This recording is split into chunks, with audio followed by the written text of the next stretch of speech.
From our 7 Tasmania studios, your nightly news with Kim Miller begins now. And Guy Barnett has spent his final days as Health Minister briefing his successor, with Jackie Petrusma set to take on one of the government's biggest and most challenging portfolios. But her appointment to Cabinet has been slammed by the opposition, arguing health and infrastructure have fallen into the wrong hands. A shake-up of Cabinet, marking a change of the guard for the government's health agenda. Guy Barnett standing by his successor, Jackie Petrusma, showing her the ropes before the official handover on Wednesday. Jackie is also a registered nurse, has a hands-on understanding of the health system and is going to be a fantastic Minister for Health. I've also worked for the federal government in the Department of Health and Ageing and in the pharmaceutical industry, so all that knowledge will come in invaluable for me. But Labor doesn't share the same optimism. Jackie Petrusma's first job on day one of this new job is to rule out health cuts, to rule out sacking nurses, frontline workers. The incoming minister pledging to build on the work of her predecessor. Looking at out-of-the-box solutions so that we can continue to decrease the pressures in our hospital system, of course increase recruitment of our healthcare staff, but also improve our facilities. The opposition and the Greens are sceptical of the Premier's decision to hand infrastructure to first-time Cabinet Minister Kerry Vincent, amid fallout from the Spirit of Tasmania project debacle. To keep this project at arm's length because of a PR exercise for him as Premier and his government is absolutely appalling. The main thing the Premier needs to be doing with this reshuffle and the communications with his Cabinet to make sure that they all learn from Michael Ferguson's mistakes. The Deputy Premier is confident in the government's new look ministry. We want to get on to do what's important to the people of Tasmania on the things that matter. Anthony Dodd, 7 Tasmania News. A magistrate will inspect the jumping castle at the centre of the Crest tragedy before the trial gets underway. The dates for that hearing have now been set when the ride's operator, Rosemary Gamble, will defend a health and safety related charge. Nick Kelly has more. Rosemary Gamble appeared via phone this morning as lawyers for both sides worked out logistics ahead of next month's hearing, which is expected to last for 10 days. They're hoping to tender a document containing up to 700 pages of agreed facts and witness accounts, which will avoid the need for any children to testify in the courtroom. Defence and prosecution both flagging complex and extensive expert witness testimony, including from engineers and a weather expert. A Mandarin interpreter has also been requested for 2 witnesses representing the jumping castle manufacturer in China. The magistrate has also agreed to attend Hillcrest School to view the oval and to inspect the jumping castle, Zorb Arena and Zorb balls to gain an understanding of their size and the locations of anchor points. Miss Gamble, who traded as Taz Zorb, has previously pleaded not guilty to a charge of failing to comply with a health and safety duty. The hearing will start on November 5. A resident has suffered burns and smoke inhalation after a fire tore through a Bridgewater home early this morning. It took fire crews an hour to contain the blaze, which destroyed much of the Bromley Street property. What we can tell is the fire started in the lounge room. Understood other occupants managed to flee unscathed, with estimated damage to be around $400,000. The cause of the fire is still being determined. A parliamentary inquiry looking into the adequacy, accessibility and safety of maternal services across Tasmania is underway. It's aiming to bridge gaps for Aboriginal and Torres Strait Islander mums and bubs, with a focus on boosting midwifery care through antenatal programs. But I think an extension of Know Your Midwife and MGP would be a great start in having more women experiencing that continuity of care. It will also explore ways to give women more options for their birth plans. We can make things more place-based and bring services to places where they're comfortable with and familiar with, and there's just going to be much better health outcomes. The committee will also look into improving cultural awareness for healthcare providers.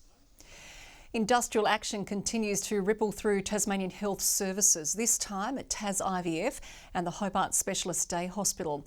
Embryologists, nurses and admin staff walking off the job for an hour as part of a long-running dispute with their employer, Virtus Health. They're calling for better wages and working conditions. On average, staff are paid 10% less than their mainland colleagues. That's unacceptable. They are doing exactly the same work. They're going above and beyond every day, and they just should be paid the same as Victorian workers are. They're not interested in paying Tasmanians properly. They just see Tasmania as a backwater and they think they can get away with it. We're not up for that, and so we're here today fighting for it. The Health Union says it's prepared to escalate action if a resolution isn't reached.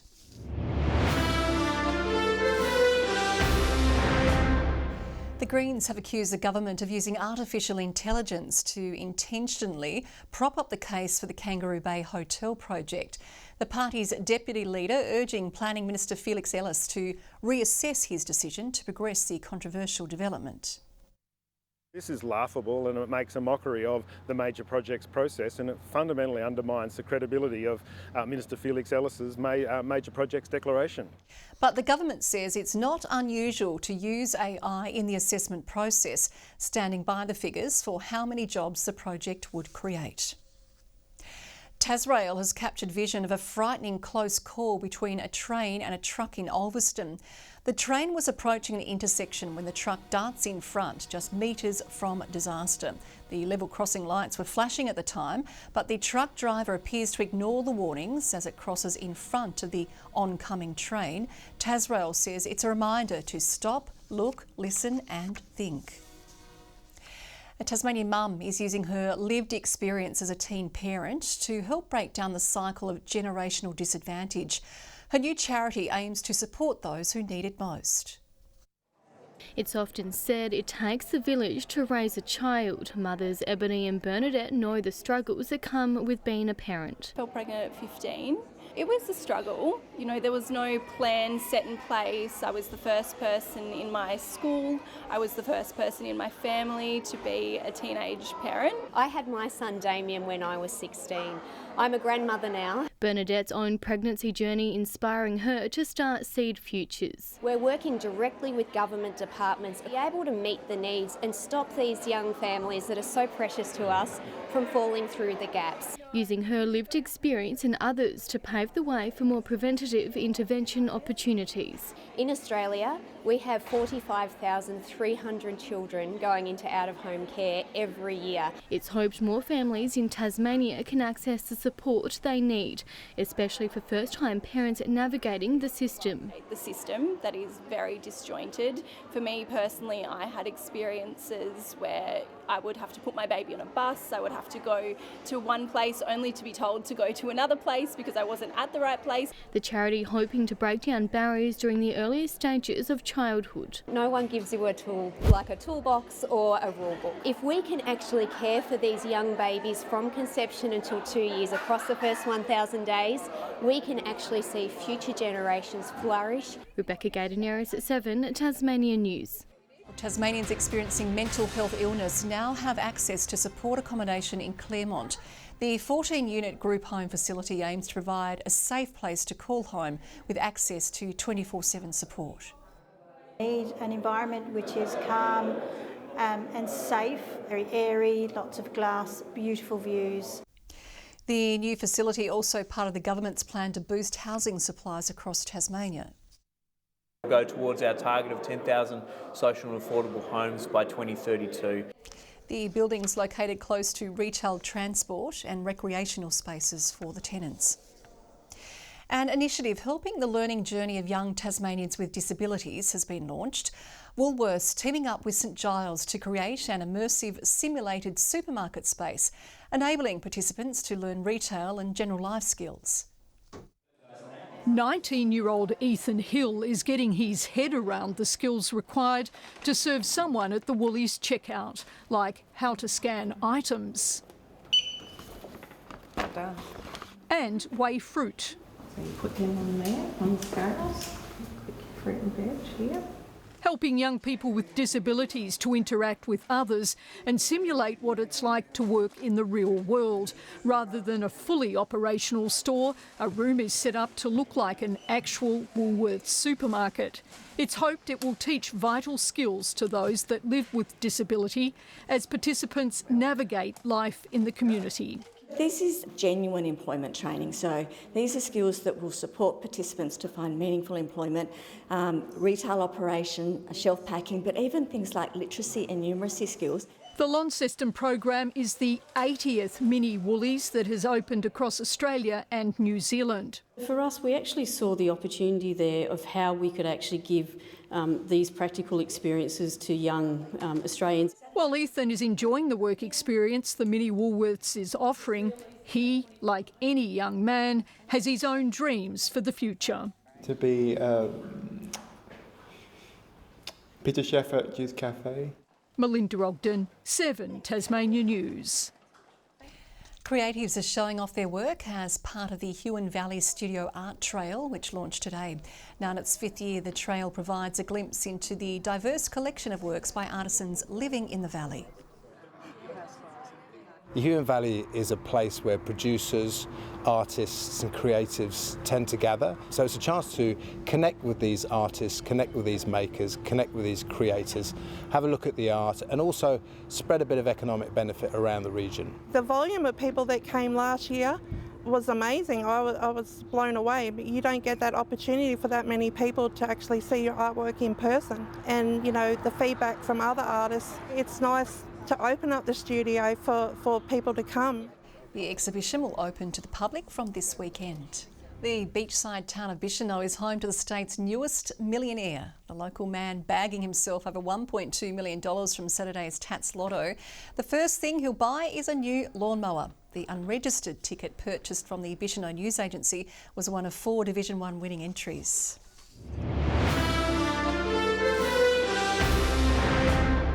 The Hurricanes have quite a spring in their step after returning home victorious as inaugural T20 Spring Challenge winners.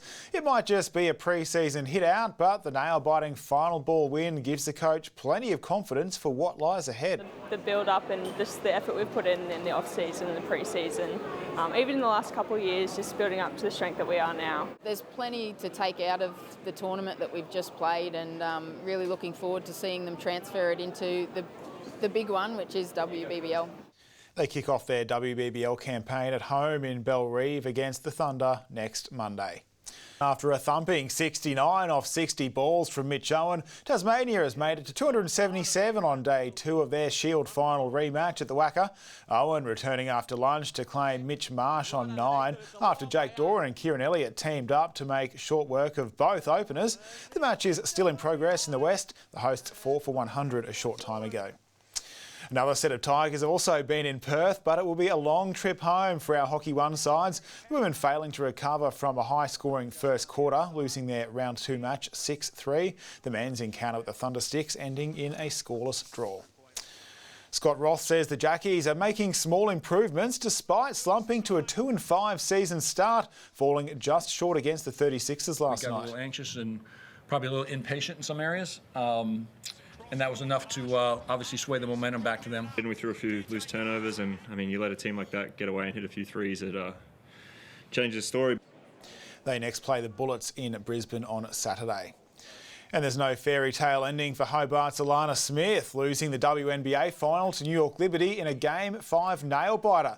Ahead by 2, Smith was controversially fouled in the final seconds, which allowed New York to equalise and send it to overtime. They then sealed it 67-62. And finally, maybe it was the home ground advantage, but all 3 Tassie lifters have won their events at the Under-15 Australian Championships in Hobart. Tandy Chirobo, Leonard Lee and Ava Pickerel all putting in gold medal performances at the 2-day event. And that is all in sport, Kim. OK, thanks, Nick. We'll take a break now and then Peter Murphy will join us with the weather forecast.